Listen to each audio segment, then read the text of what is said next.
question, who's the greatest heavy metal band of all time? It shouldn't take long. The answer is Judas Priest. And I don't even think it's personal tastes. I think at this point it's scientifically proven to be a fact. So let's do this. A completely original thing where I'm going to rank the albums from the least bestest to the bestest of the bestest. Before I do this, though, I always have to have this conversation, and it seems completely self-evident, but to a few people it's not. It's a completely subjective list, and it's my own personal opinion. So if my list differs from your list, you don't need to hate me for it. It's okay. We can differ on our musical tastes here and there. I think that's perfectly acceptable. Also, a little bit of an uncomfortable conversation, I think, is the fact that, for as great as Judas Priest are, for my own personal tastes, they have very few albums that I love straight through. Inevitably, it seems like almost on every album, there are a couple of songs that I'm either lukewarm on or some actually annoy me. Now, I'm not arrogant enough to think that every song on every album has to fit my own particular tastes, so that is perfectly fine. In my opinion, heavier is not better, always. It can be. Older is not better. It can be, but not always. And you're going to see these themes come up. Let's get started. So for me, their worst is the easiest for me to pick out. It's Rock-A-Rolla, a very young band, not sure of the direction they're going, and there's really nothing spectacular about it. Rob's voice sounds great, but it's very bluesy and very non-Priest sounding. Easy. Next up for me is Demolition, and it's not because Ripper, it's because the songs are very unmemorable from my own personal standpoint, but there are some very nice heavy guitar riffs in here that I really enjoy, and there's some good experimentation as well. So there are elements here that I do enjoy, but the songs don't hold up. So next up is one that I know people really enjoy. It's one that I feel is overrated, and that is Sad Wings of Destiny. To me, it's still far too bluesy and far too rooted in that 70s sound. Of course, it is the 70s, so that's not odd. It's just, for me, that's where it falls short. Obviously, there's some great songs, and they are learning and becoming more sinister sounding and much more metal, but it's not as strong as I hear people saying, again, from my own personal standpoint. So next up is Sin After Sin. Yeah, Sin After Sin. At this point, it's a band that's definitely growing. They're starting to find their direction.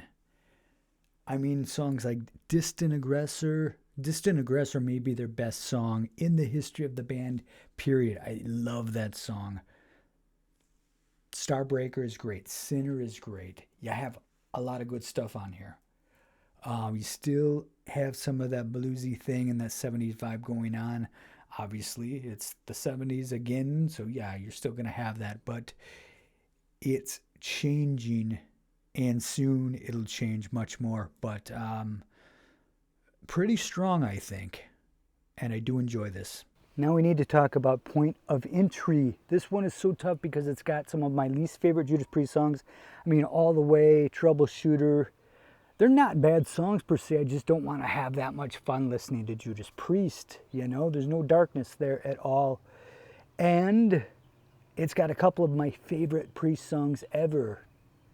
Desert Plains, absolutely love it. Solar Angels is great. Heading Out to the Highway is really damn good. So it's so difficult. But that's why it goes here. So next up, it's Ram It Down. Ram It Down, I've always had a difficult time kind of categorizing because musically there are elements that I love about that record. The song itself, Ram It Down, is heavy as hell. Lyrically, though, this album is kind of weak, really weak, actually, from my standpoint, and that takes away from the songs. I feel like it could have been a really very strong album if the lyrics were better. Obviously, Blood Red Skies, for me, is the true standout of the album. Lyrically, it's phenomenal. Musically, it's phenomenal. And it's a great song, all in all. So we haven't got to Jug You Later yet. And it's right here. This is a good, heavy, dark Judas Priest album. Cathedral Spires is phenomenal. Bloodsuckers is pretty good. There's some pretty good stuff on here. The songs don't quite stand up to what you're used to, but it's definitely not bad. Next, we're going to a fairly recent affair. This is 2014's Redeemer of Souls. It's a pretty strong record. It's a different sounding record. It's pretty raw sounding. It's the mix is different. The production style is different than what you're used to, but it's good. I enjoy it quite a bit. Rob's voice sounds more raw here than a lot of the other stuff. Not quite as polished, but I love Crossfire. Halls of Valhalla is great. March of the Damned is very enjoyable. A lot of stuff here that is good. So that's where we're going next. So we haven't got to Nostradamus yet, and Nostradamus is going to fall right here. This is pretty high, isn't it? Yeah, it is. A lot of people dislike this album, and it's very, very different from Priest. It is long, and you have to have headphones on to listen to this album, and you have to listen to it in one shot, basically, because it's a very detailed concept album. It really is.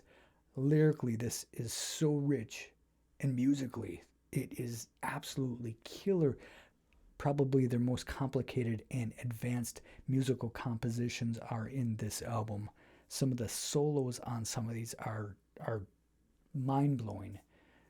Prophecy. Check out the solo in War, I believe. So many of these. Yeah. The song Alone. I love that song. What else do we have here? Visions. Nostradamus is cool. And all these little interludes. There's some little interludes that I like as much as the full songs, and I wish they would have developed them more. But all in all, this is really, really good. But again, you have to hear it, and you have to be in that mindset. Otherwise, you can't just kick back and passively listen to this and get it and enjoy it, because you're probably not going to. But if you take the time and the effort, there is a lot of good music here. That brings us to one of the big boys here that a lot of people think is their greatest album. It's good. Greatest, I can't go that far. And that is Stained Class. Very good, very strong, dark, heavy. And this is kind of when they kind of got their direction, kind of starting to nail it in. Exciter is phenomenal. Stained Class is great. What a vocal performance. Saints in Hell is amazing. Beyond the Realms of Death, of course, is phenomenal as well. So yeah, this is a very enjoyable album. Okay, so now we have to talk about Turbo. Yes. How can Turbo possibly be rated higher than Sad Wings of Destiny? Because I like it better than Sad Wings of Destiny. Look, this album gets a lot of hate, and I'm not exactly sure why. I mean, I know somewhat. Private Property, nah. Parental Guidance, absolutely not. Rock You All Around the World is pretty weak. Other than that, I like most of it. Even Wild Nights, Hot and Crazy Days, even Hot for Love, those kind of upbeat songs, I still enjoy. I like them. And Reckless is a great song. Turbo Lover is a great song. Out in the Cold is a great song. So all in all, this is pretty strong. It's not that weak. No, it's not. So it's got some synth guitar sounds in it. It's okay. They tried to experiment a little bit, and this is what came out, and I like it. Of course, this is kind of the era when I was getting into Priest, so that's probably why, but I like the album. What can I say? Next up, Angel of Retribution. This was their comeback album, 2005. This album has really kind of withstood the test of time, and that is one reason why I have it very high. Every time I go back to it, it's like, yeah, this was a good album. Judas is Rising is phenomenal. Deal with the Devil is great. Revolution is cool. What else do we have? Hell Rider is cool. Angel is beautiful. Worth Fighting For. Demonizer. Cool stuff. Good album. That leads us to Hell Bent for Leather. Now this is when they became the Judas Priest we know and love. This is when they shortened the songs and got very direct. This is a killer album. Delivering the goods goes right for your throat right away.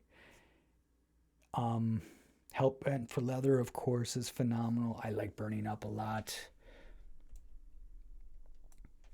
Evil Fantasies is very cool. Killing Machine. Really solid album here. Next up, I gotta go with their latest Firepower. What a return.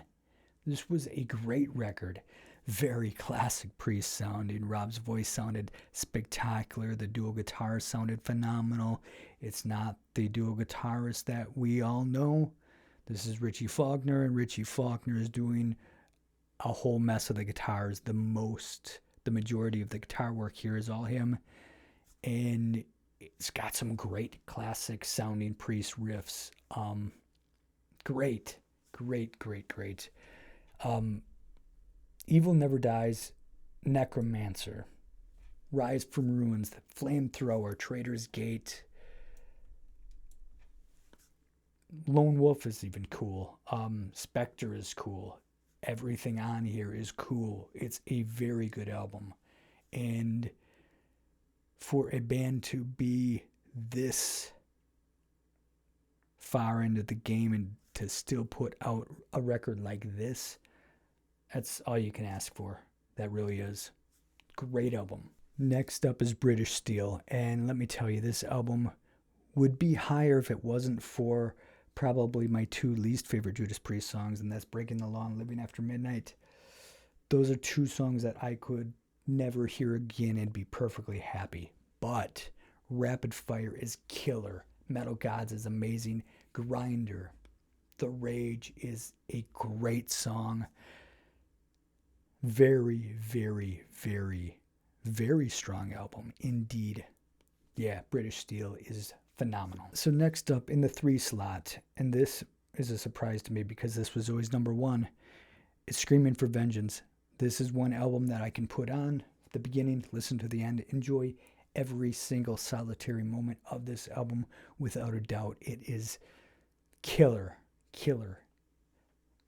Hellion going into Electric Eye is great. Going into Riding on the Wind, that song has so much energy.